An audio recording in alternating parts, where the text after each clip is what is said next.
पिछले वीडियो में हम रेखीय समीकरण को हल करना सीख चुके हैं। आज हम इन्हीं समीकरणों के अंतर्गत संख्या संबंधी प्रश्नों का अभ्यास करेंगे। दरअसल बीजगणित में संख्या संबंधी प्रश्नों में क्रमागत संख्याओं, क्रमागत सम संख्याओं या फिर क्रमागत विषम संख्याओं से संबंधित प्रश्नों को हल करने के लिए ये जानना जरूरी है कि इन संख्याओं को किस रूप में माना जाता है। आइए देखते हैं।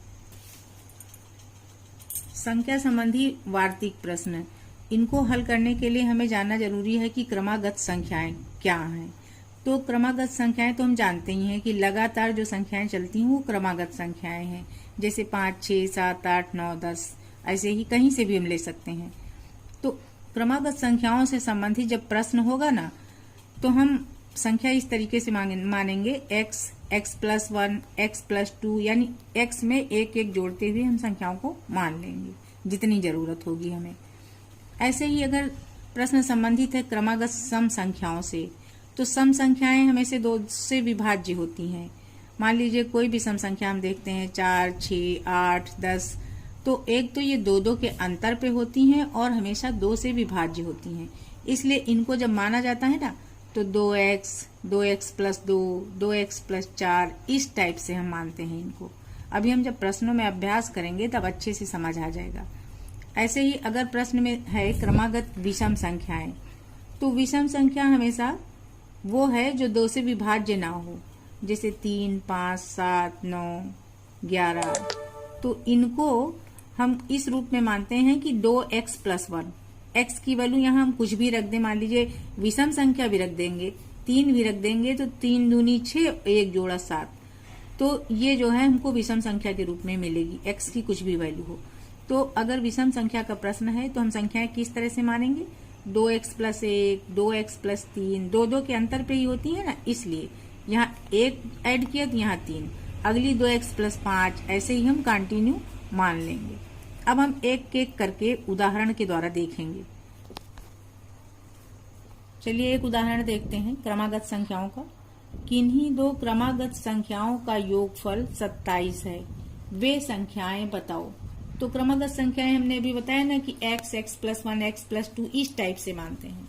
तो 2 क्रमागत संख्याएं हैं, तो अगर पहली क्रमागत संख्या x हो गई तो दूसरी हो जाएगी x+1।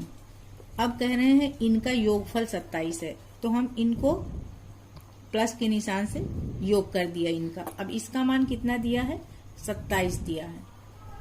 अब यहाँ x+x जुड़ जाएगा, 2x+1 हो जाएगा, 2x+1, इसका मान 27 है। अब हमको पता है ना कि ये +1 इधर है तो बराबर के इस तरफ आएगा तो माइनस हो जाएगा, यानी 2x का मान क्या हो जाएगा, 27 -1, तो ये 26 आ जाएगा। अब x का मान जब हम निकालेंगे, 2 इधर गुणा कर रहा तो इधर भाग कर देगा, तो जब हम 26 को 2 से भाग देंगे तो 13 आ जाएगा। इसका मतलब हमारी पहली संख्या क्या हो जाएगी, 13। अब दूसरी ठीक इसी में एक जोड़ देंगे तो 14 हो जाएगी। अब ये देखिए चेक भी कर सकते हैं, 13, 14 का योग 27 हो गया। अब ऐसे ही हम अगला क्वेश्चन देखेंगे। 2 क्रमागत सम संख्याओं का योगफल 30 है, वे संख्याएं क्या होंगी। तो अभी हमने देखा सम संख्याओं में हम किस तरह से मानते हैं कि अगर पहली सम संख्या 2x है तो अगली होगी 2x+2। ये सम संख्याएं हैं, इनका योगफल क्या है, 30 है, हम योगफल कर देंगे इनका। अब इसको बराबर, अगर नहीं समझ आ रहा तो ऐसे ब्रैकेट भी हम दे सकते हैं। इनका योगफल है 30। अब हम इसको सरल कर लेंगे, 2x ऐड किया तो यहाँ हो गया 4x, और ये जो +2 है ना, ये दूसरी साइड जाएगा तो -2 हो जाएगा। तो 4x बराबर 30 - 2, तो आ गया 28। चाहे डायरेक्ट लिख दीजिए या फिर 30 - 2 कर लीजिए, तो ये आ गया 28। अब 4x की वैल्यू 28 है, तो x की वैल्यू जब निकालेंगे, 4 इधर गुणा कर रहा तो उधर जाके भाग कर देगा, तो 28 को जब 4 से भाग देंगे ना, तो 4 × 7 = 28, तो x की वैल्यू आ गई 7। अब हमारी पहली संख्या क्या थी, 2x थी, तो 2x मतलब पहली संख्या क्या आ गई, 14, और दूसरी संख्या है 2x+2, तो ये आ गई 16। इस तरीके से पहली संख्या 14 हो गई, दूसरी 16 हो गई, इनका योगफल 30 हो गया। अगला क्वेश्चन क्रमागत विषम संख्याओं से संबंधित है। तो दो क्रमागत विषम संख्याओं का योग 40 है, वे संख्याएं बताओ। जब क्रमागत विषम संख्याएं हमें मानना होता है तो हम विषम संख्याएं कैसे लेते हैं? अगर पहली संख्या 2x + 1 है तो अगली हो जाएगी 2 के अंतर पे, यानी 2x + 3। अब हमें क्या करना है? दोनों का सम कर देना है जो कि 40 के बराबर है। तो यहाँ प्लस का निशान लगा दिया, बराबर हो गया 40। अब 2x मिल के 4x हो जाएगा। इधर संख्याओं को जोड़ेंगे, 3 + 1 4 हो जाएगा। अब 4 जो है दूसरी तरफ जाएगा तो माइनस हो जाएगा, यानी 40 से 4 माइनस हो जाएगा, तो ये आ जाएगा 36। अब 4x की वैल्यू 36 है तो x की वैल्यू 4 इधर गुणा कर रहा, उधर जाके भाग कर देगा दूसरी साइड में। तो 4 × 8 = 32, 4 × 9 = 36, x की वैल्यू 9 आ गई। अब हमारी पहली संख्या क्या है? 2x + 1।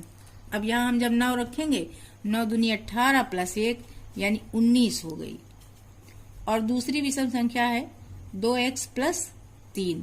फिर यहाँ हम 9 रखेंगे, 9 दूनी 18 और 3 21, तो दूसरी विषम संख्या हमारी 21 आ गई। अब दोनों का जब हम सम करेंगे 40 आ जाएगा। अगला क्वेश्चन देख लेते हैं। 2 अंकों की एक संख्या के अंकों का योगफल 4 है। यदि दहाई के अंक से इकाई का अंक घटा दें तो शेष 2 है। संख्या ज्ञात कीजिए।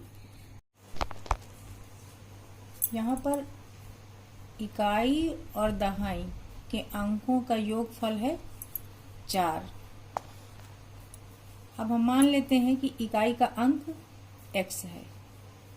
तो अगर ये इकाई का अंक x है और इनका इकाई दहाई का योगफल 4 है, तो इसका मतलब दहाई का अंक जो हो जाएगा वो 4 - x हो जाएगा। आगे कह रहे हैं यदि दहाई के अंक से इकाई का अंक घटा दें, यानी 4 - x से x को घटा दें। चलिए घटाते हैं, 4 - x। अब इससे हम घटा देंगे x को, तो शेष बचता है 2। अब ये किसके बराबर हो गया? 2 के बराबर। अब इसको हम हल करते हैं, -x - x मिलके हो गया -2x, और ये किसके बराबर हो गया? 2, और 4 उधर प्लस में है तो इधर आ गया माइनस में, हो गया 2 - 4, यानी -2x हो गया -2 के। तो -2 दोनों तरफ से कैंसिल हो गया, या ये कहिए कि ये -2 इधर आके -2 को डिवाइड कर देगा, तो x की वैल्यू आ जाएगी 1। इसका मतलब इकाई का अंक आ गया 1।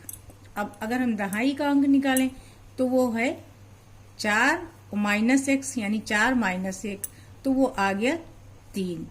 अब संख्या क्या बनेगी? संख्या बनेगी, इकाई का अंक 1 हो गया, दहाई का 3, संख्या बन गई 31। एक और भिन्न का क्वेश्चन देखते हैं।